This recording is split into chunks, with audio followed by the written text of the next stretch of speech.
Halo sahabat Kemlu, masih ingat kan kalian kalau Indonesia itu seperti rumah yang berada di suatu komplek perumahan? Nah, setelah membahas hubungan tetangga dan tetangga, kali ini kita akan bahas mengenai peran Indonesia yang lebih luas seperti di kompleks perumahan RT/RW kita, yaitu melalui kerjasama regional dan multilateral. Terus apa sih bedanya kerjasama regional dan multilateral itu? Nah, jadi baik kerjasama regional dan multilateral adalah kerjasama yang melibatkan lebih dari dua negara. Bedanya, kalau kerjasama regional terjadi karena negara-negara itu berdekatan lokasinya, sedangkan kerjasama multilateral terjadi karena negara-negara itu memiliki kesamaan tujuan. Kerjasama regional bisa diibaratkan kalau ada lomba menghias gapura 17-an. Jadi, kamu dan teman sekomplek bekerja sama untuk bikin gapura paling cantik untuk menang. Beda dengan kerjasama multilateral yang kalau diibaratkan proses pencegahan COVID-19. Selain komplek kamu, teman-teman di komplek lain juga ikut membangun tempat cuci tangan, serta senantiasa mematuhi peraturan dan menjaga kesehatan lingkungan, supaya penghuni kompleks kamu dan kompleks lainnya tetap aman.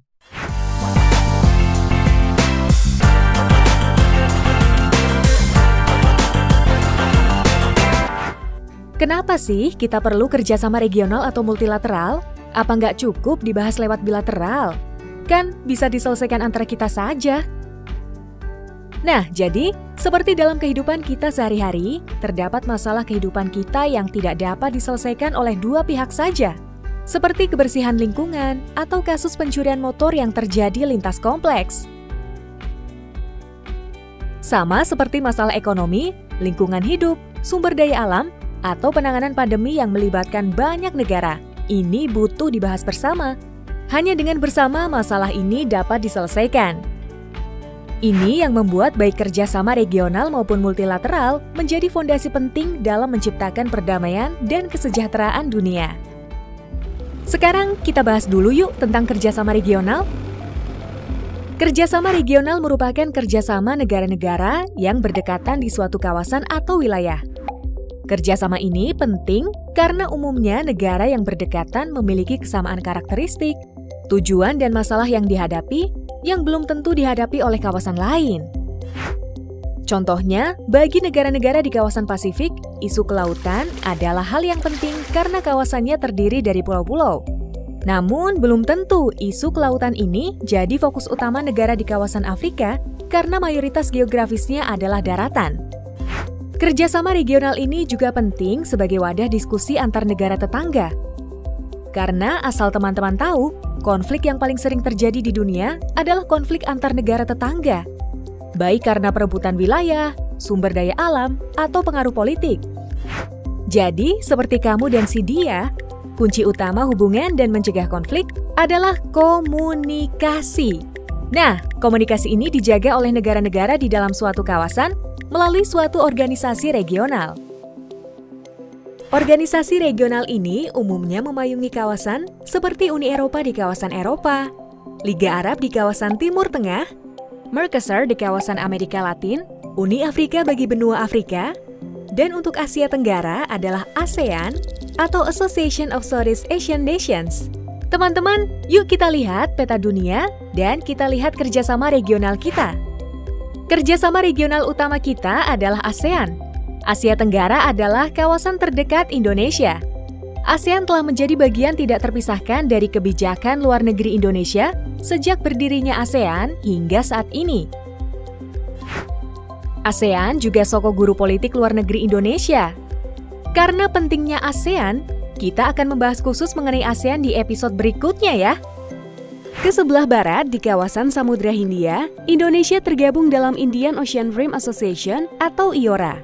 Organisasi ini adalah satu-satunya organisasi untuk mempromosikan pembangunan berkelanjutan di kawasan Samudra Hindia, dari keamanan maritim, ekonomi, perikanan, penanganan bencana, hingga pemberdayaan perempuan. Indonesia pernah menjadi tuan rumah pertemuan IORA tingkat kepala negara pada tahun 2017. Ke sebelah timur di kawasan Pasifik, Indonesia juga aktif memajukan pembangunan dan kesejahteraan bersama melalui beberapa organisasi seperti MSG atau Melanesian Spearhead Group, PIF atau Pacific Islands Forum dan SWPD atau Southwest Pacific Dialogue. Selain itu, Indonesia juga menjalin kerjasama antar kawasan seperti VELAC atau Forum for East Asia and Latin America Cooperation dan ASEM, yaitu Asia-Europe Meeting untuk menjembatani isu-isu antar kawasan. Kerjasama antar kawasan ini juga ada yang terbentuk untuk membahas isu dalam bidang tertentu seperti CTI-CFF atau The Coral Triangle Initiative on Coral Reefs, Fisheries, and Food Security yang fokus kepada kerjasama konservasi dan pengelolaan sumber daya laut di kawasan segitiga terumbu karang, atau APEC, Asia Pacific Economic Cooperation, untuk mendorong pertumbuhan ekonomi dan meningkatkan kesejahteraan di kawasan Asia Pasifik. Selain itu, Indonesia juga aktif menjalin kerjasama dengan organisasi regional di kawasan lain, contohnya seperti Perjanjian Ekonomi dengan Uni Eropa atau dengan Gulf Cooperation Council. Nah, sekarang kita beralih ke kerjasama multilateral. Berbeda dengan kerjasama regional, kerjasama multilateral lebih berfokus kepada isu dan kepentingan global. Negara anggota tidak harus berdekatan secara geografis untuk bekerja sama. Asalkan sama-sama warga dunia, bisa kok. Biasanya isu-isu yang dibahas dalam kerjasama multilateral adalah hal-hal yang sifatnya mengglobal, seperti isu keamanan dan perdamaian dunia, pemanasan global, lingkungan hidup, ekonomi, maupun kesehatan seperti penanganan pandemi COVID-19. Melalui kerjasama multilateral ini, negara-negara memiliki kesempatan untuk mengambil langkah bersama untuk permasalahan yang sama-sama dialami warga dunia.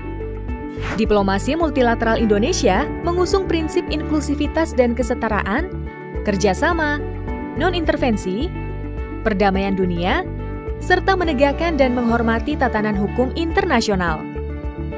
Hubungan multilateral ini dilakukan Indonesia melalui sejumlah organisasi internasional, yaitu organisasi-organisasi yang dibentuk masyarakat dunia yang memiliki tujuan yang sama. Indonesia saat ini tergabung dalam 200 organisasi internasional loh. Melalui keanggotaan ini, Indonesia berperan aktif dalam isu-isu global sekaligus menyuarakan kepentingan Indonesia guna menyejahterakan bangsa. Salah satu organisasi internasional yang Indonesia menjadi anggota adalah United Nations atau Perserikatan Bangsa-Bangsa yang biasa disingkat PBB. Kalian mungkin sudah sering dengar ya mengenai PBB. PBB adalah organisasi internasional terbesar dengan 193 negara anggota. Tugas utama PBB adalah menjaga perdamaian dan keamanan dunia. Indonesia bergabung dengan PBB sebagai anggota ke-60 pada 28 September 1950. Hubungan Indonesia dan PBB bisa disebut spesial karena PBB berperan penting dalam pengakuan kemerdekaan Indonesia oleh dunia di masa itu. Di masa kini, melalui PBB, Indonesia berkontribusi terhadap perdamaian dunia dengan menjadi peringkat ke-8 terbesar kontributor pasukan perdamaian dunia. Indonesia juga terus memperjuangkan kemerdekaan Palestina dan menjadi pembangun jembatan pihak-pihak yang berkonflik di Afghanistan, juga menjaga kedaulatan bangsa dari pihak-pihak yang berusaha mengancam kepentingan Indonesia. Nah, saat ini Indonesia sedang menduduki posisi spesial di PBB, yaitu sebagai anggota tidak tetap Dewan Keamanan PBB tahun 2019-2020. Ikut terlibat dalam pengambilan keputusan untuk isu-isu strategis, utamanya untuk jaga keamanan internasional. Indonesia juga terpilih menjadi anggota Dewan Hak Asasi Manusia PBB tahun 2020-2022 dan anggota Dewan Ekonomi dan Sosial PBB atau ECOSOC periode 2021-2023. Indonesia juga aktif pada lembaga-lembaga khusus di bawah naungan PBB seperti Badan Pangan dan Pertanian atau FAO, Dana Moneter Internasional atau IMF, Organisasi Kesehatan Dunia atau WHO, dan Organisasi Pendidikan, Keilmuan, dan Kebudayaan atau UNESCO, dan masih banyak sekali yang lain. Sebagian kecil manfaat langsung dari partisipasi aktif ini, contohnya, Indonesia menjadi negara pertama di wilayah Asia Tenggara yang menjalani uji klinis WHO Solidarity Trial untuk menemukan pengobatan COVID-19. Semoga segera ditemukan ya obat dan vaksin COVID-19. Atau di UNESCO, kita telah berhasil membuat 49 warisan nasional Indonesia diakui oleh UNESCO seperti batik, wayang, kapal pinisi, hingga tambang ombilin. Nah, teman-teman, selain PBB, Indonesia juga aktif dalam organisasi internasional lainnya. Pokoknya, Indonesia kayak mahasiswa yang rajin ikut organisasi deh. Contohnya adalah Organisasi Kerjasama Islam atau OKI yang beranggotakan negara-negara Islam atau mayoritas penduduk Islam. Di OKI, prioritas Indonesia adalah kemerdekaan Palestina, promosi Islam sebagai agama yang damai atau rahmatan lil alamin, dan perlunya semangat persaudaraan Islam dalam mengatasi tantangan global. Dalam bidang ekonomi, Indonesia terlibat pada organisasi G20 dan WTO atau World Trade Organization. Melalui kedua organisasi ini, kita berkontribusi dalam menata struktur finansial global dan mempertahankan kepentingan ekonomi kita, seperti akses produk pasar kelapa sawit Indonesia ke Uni Eropa. Salah satu organisasi internasional yang sangat bersejarah untuk Indonesia adalah Gerakan Non-Blok atau GNB yang lahir dari Konferensi Asia Afrika di Bandung tahun 1955. Kita bahkan punya Museum KAA di Bandung sebagai perekam sejarah penting ini loh. Nanti jangan lupa main ya teman-teman ke sana. Pada mulanya, GNB bertujuan untuk mendukung kemerdekaan nasional dan kedaulatan negara-negara anggotanya. Sekarang, visi GNB berevolusi untuk saling membantu kemandirian dan kemajuan antar anggotanya.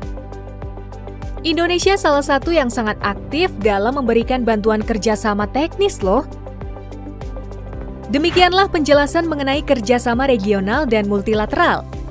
Intinya, keanggotaan Indonesia dalam satu organisasi kawasan maupun internasional harus dapat menjadi cerminan dari kepentingan nasional Indonesia dan menjadi jalan untuk mewujudkan kontribusi Indonesia dalam menjaga perdamaian dan kesejahteraan di kawasan dan dunia. Kalau ada yang kamu masih penasaran, tinggalkan pertanyaan di kolom komentar. Nanti pertanyaanmu akan dijawab oleh teman-teman diplomat kita. Jangan lupa follow media sosial Kemlu untuk dapat terus mengikuti capaian dan prioritas diplomasi Indonesia. Dan tonton video-video kita sebelumnya. Sampai jumpa di episode mendatang ya. Salam ini, diplomasi.